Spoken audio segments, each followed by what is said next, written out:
discussing the Wyckoff market cycle theory, no?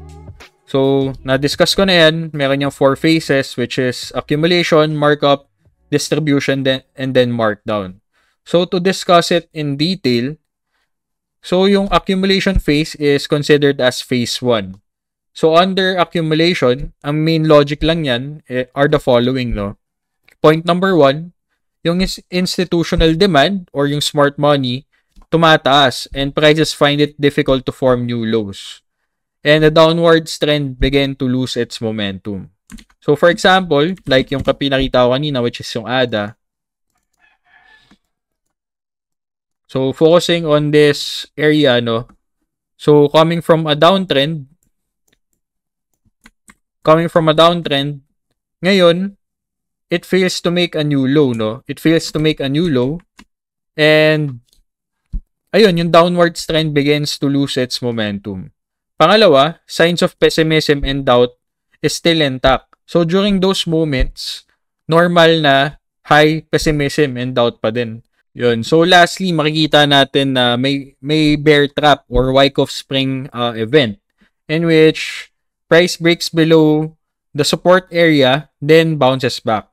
So, yung logic lang yan is meron kang mga institutions na mas nakakuha ng volume at a lower price, no? Giving them an average price or a lower average price, no, than usual. So, yun, parang, capitulation or a surrender from the sellers, no? And when a spring occurs, it is a strong sign na magta-transition na siya to a markup phase. So, same example, which is ADA, makikita natin na ito yung perceived low natin, di ba? Ito yung low level natin or support level natin. Ito, ayan. So, nangyari dito is nagkaroon siya ng bear trap event or Wyckoff spring event, which price breaks below the support level, then bounces back quickly, no? So, yun yung key point. Nag-bounce back siya ng sobrang bilis. So, indication yun na merong buyer strength or buying interest on that certain issue. And institutions are preparing to produce a transition from accumulation to markup phase. So yun, moving forward, nandito na tayo sa transition from phase 1 to phase 2, which is the accumulation to markup phase. So first point is, ayun, price consolidates and breaks out of the accumulation trading range. Kita naman natin yan. Ito yung trading range natin. Ito yung considered main trading range. Ito naman yung trading range considering the spring, no? So, ang main confirmation na nag-transition na siya to a markup phase is a breakout on the trading range, no? And once na nag-breakout yan, may makikita kang bullish price trend, no? And yung presyo creates new highs or creating new higher highs. And ayun, as price begin to move higher, makikita mo na yung market attracts a large number of buyers na gustong sumali on the new uptrend in its early stage, no? So, nagkakaroon ng snowball effect. Then, makikita mo din na volatility picks up and volume increases. So, may key identifiers tayo for a transition to markup phase. Unang-una sa lahat, it breaks out of the accumulation trading range, obviously. So, like in this example, ito yung accumulation range natin. At this point is our considered breakout. And next is, it sustains above the long-term MA or MA100 or MA200. So, sa akin, enough na yung MA100 as an indication na ano siya, na ready to transition na siya to markup phase. So, yan. Yan lang natin. Configure lang natin to MA100. So, at this point, nung nag-breakout na siya above above the resistance area or the trading range, and price is sustaining above MA100, as well as makikita mo na trending upward na yung MA100 mo, that is a strong indication na transitioning na siya to a markup phase. Lastly, ang pinaka gusto natin makita is it successfully retests or throws back at the previous trading range resistance. So gusto natin makita na merong successful na retest or retest structure at least, no, na indicates na yung dating resistance is now the support area. So in this case with ADA, makikita natin na nag-break below siya sa previous resistance but manages to close above it, no, or break above it ulit, no. So very important na kunwari you want to trade this kind of transition, much better na medyo wide yung stops mo, or better you wait for a retest or an overshoot of a retest, then recover or recovery above it. So, ganun lang siya kasimple, no? So, much better na, kunwari, nag-retest siya, breaks below MA100, then breaks below the previous resistance level. So, kunwari, bumili ka dyan, then stops mo is at this level, most likely stopped out ka na, no? So, what you wanna do or what is optimal to do is wait for an overshoot, then a consolidation, then dito ka na lang bumili, no? Doon sa hover above MA100. So, mas maganda siyang confirmation, no? So, in hindsight, yun yung magandang approach. Pero, it depends actually on the actual scenario. Kung paano mo i-approach yung trade mismo. So, yun. So, next is yung markup phase to distribution phase na transition, which is phase 2 to phase 3. So, as volatility picks up on the upside and makikita mo na yung mga traders or investors na nag-accumulate at the lows or selling at a profit, doon na most likely magta-transition to distribution. Malalaman nyo yan if na-reach na yung initial target, no, or yung Wyckofian target. So, for same example, no, ADA. So, let's say we're gonna consider this as our accumulation range, which is the all-time high or the previous all-time high to all-time low. Then, once it breaks above, this will be our new accumulation trading range, no? So, right now, ang initial targets natin, fib base or log scale base, no, is our soft target is at 1.47 and then our hard target is at 5.4 in which hindi niya na-reach yun, no?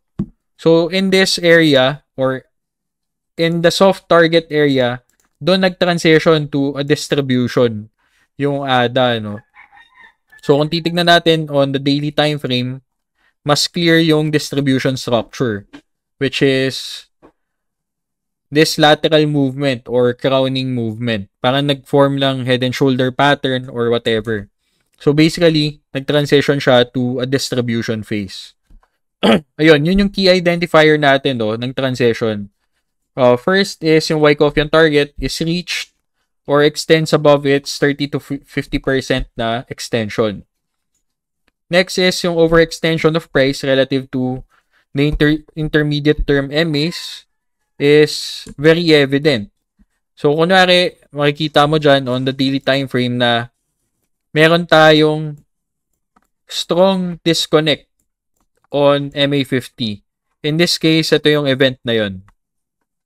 So, from MA50 or EMA50, nung time na nag-rally siya ng more than 58% above or relative to EMA50, yun yung isa sa mga signs na most likely it will transition to a distribution phase. Basically, ano siya, euphoria, no?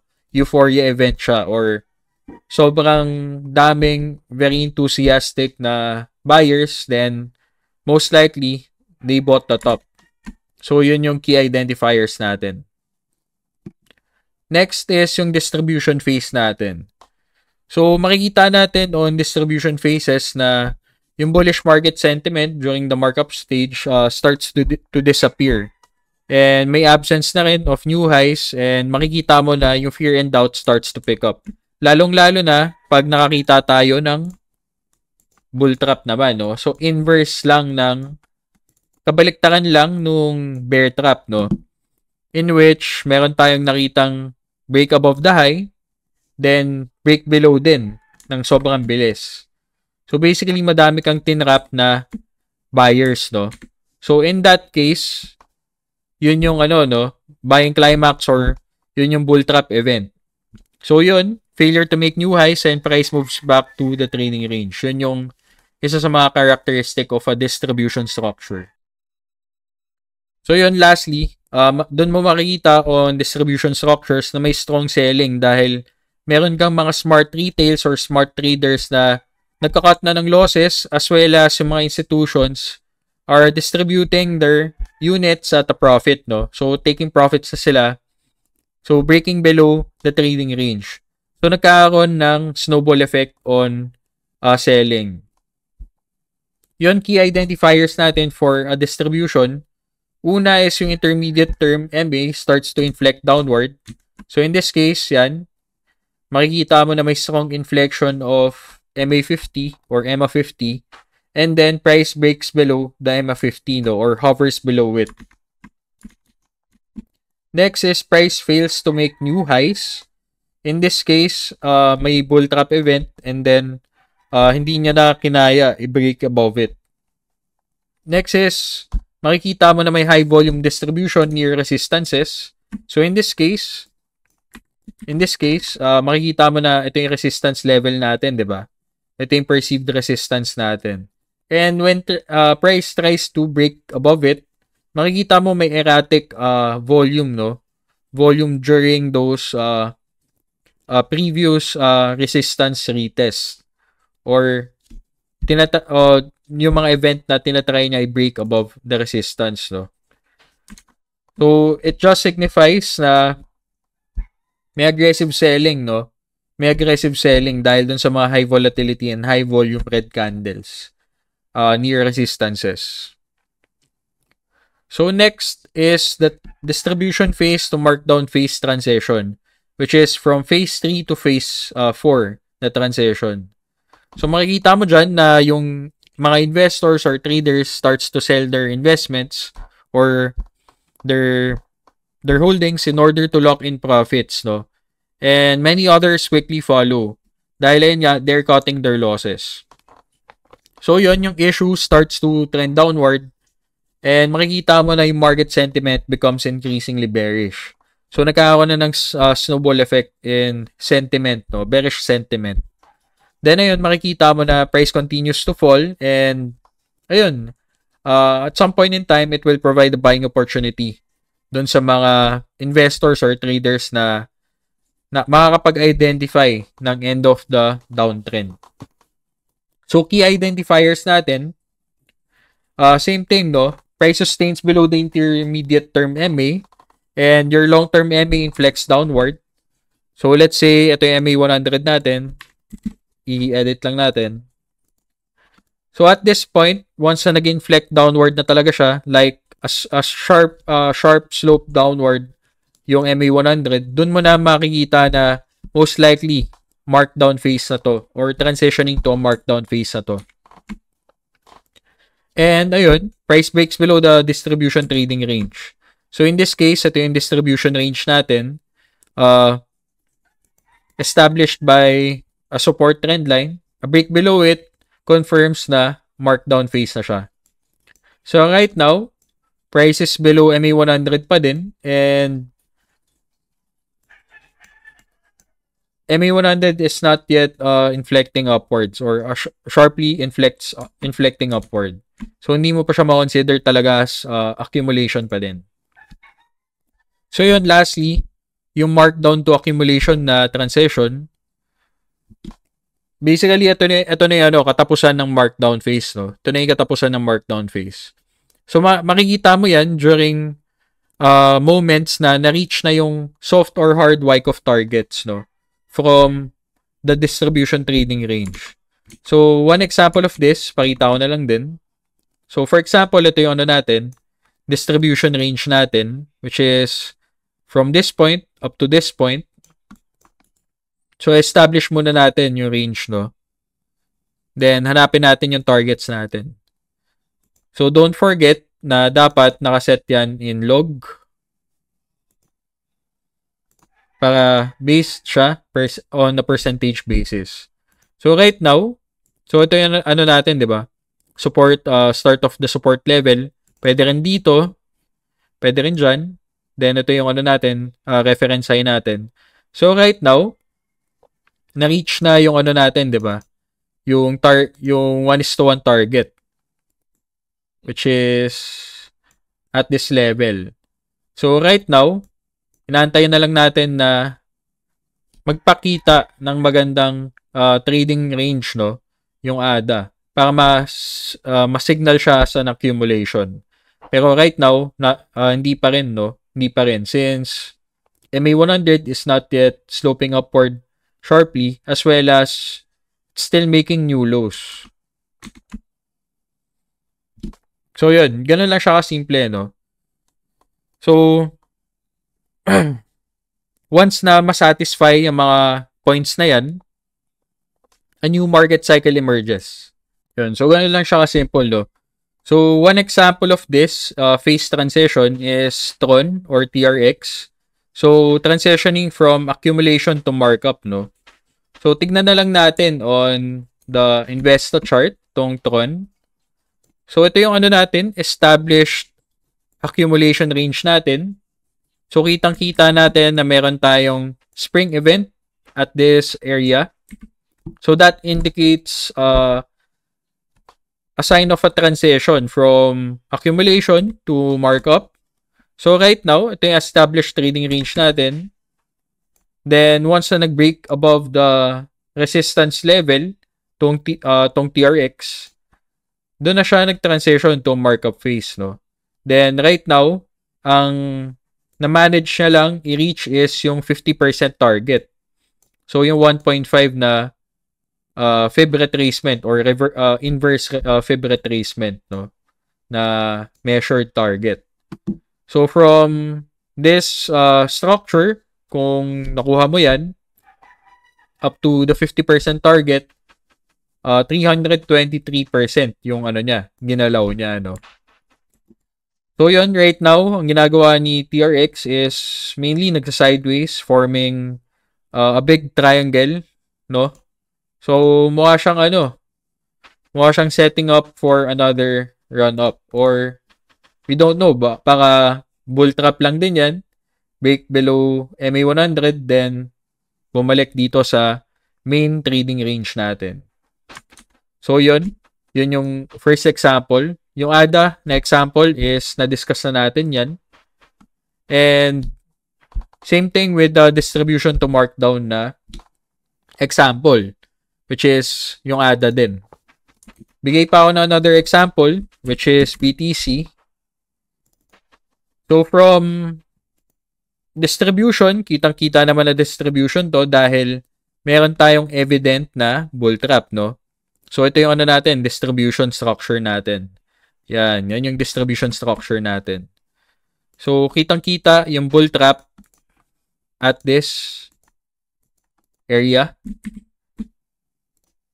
So, right now, what we want to do is look for the Wyckoff target or the soft or hard target ng law number 2, which is yung law of cause and effect.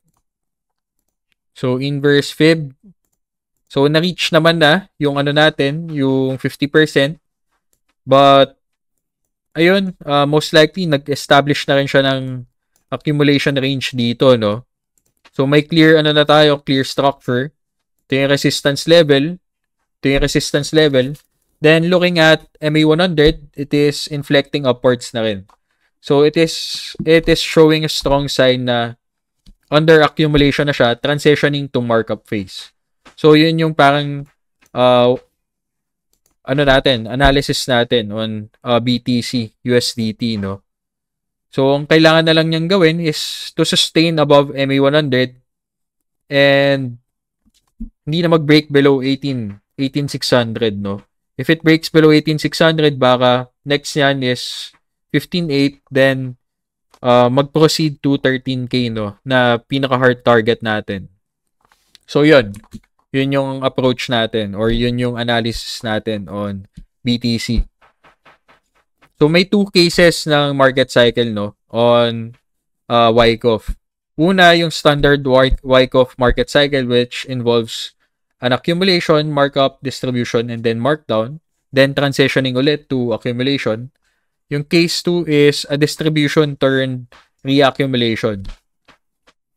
So, ano siya? Coming from a downtrend, then nagpakita ng accumulation, transitioning to markup, then nagpakita ng distribution. Pero, manages to break above it. So, yung distribution is now turned to a reaccumulation. So, itong mga distribution turned reaccumulations or failed distribution, nagbe-break yan above all-time high, no? And it provides the highest profit potential. Dahil ayun nga, as it is on its path of least resistance, wala ka ng kalaban na break-even sellers. So, one example of this is Bitcoin's breakout noong 2020, no? Nung nag-break above siya ng 13K. So, nagpakita siya ng reaccumulation structure or a failed distribution, manages to break above it, then transitions to a markup phase. So, from 13K, umabot ng 66, no? 66K, no? So, yun, another example of a case 2 cycle is ADA, no? So, from the accumulation range, supposedly dapat mag-distribute siya dito, 'di ba, at this area. Pero manages to break above it.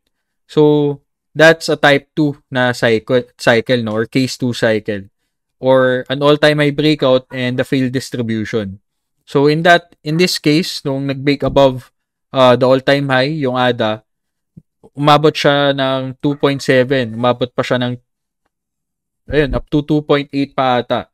So, nangyari is nag-run up siya ng around 600% from its previous all-time high. So, makikita din natin na na-reach siya yung 50% soft target natin which is a 260% run up from the previous all-time high. So, yun yung case 2 cycle natin.